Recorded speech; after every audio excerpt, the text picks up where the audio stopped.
আমার হাজব্যান্ড গত পরশুদিন মানে গুড় নিয়ে এসেছিলাম আমরা বাংলাদেশের এখান থেকে। অনেক ঈদের সময় যে এই পিঠা খেয়েছিলেন হান্দেশ, সেটা বাতিলের পিঠা আর কি। তো খেয়ে মজা লেগেছে, বলছেন যে আবার করে দিব।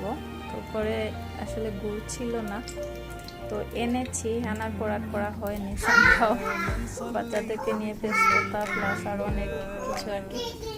তো আমাকে কন্ডম করে বলছেন যে এটা খেয়েছি আর কি হান্দেশ, খুব মজা হয়েছে। আমি মানে অবাক হয়ে গেছি, আমি কখন পিঠা করলাম, মানে উনি আমার সাথে মজা করছেন যে করতে পারি। তো যাই হোক, এখন এটা 45 বাজে রাত। তো ভাবলাম যে একটু করে ফেলি, একটু আগে গুলাটা গুলেছিলাম। মাশাল্লাহ, আমার আবার সবসময় ভালো হয় না, হঠাৎ দেখা যায় ভালো হয়। তো আজকে হচ্ছে মাশাল্লাহ, সবাই মাশাল্লাহ বলবেন প্লিজ।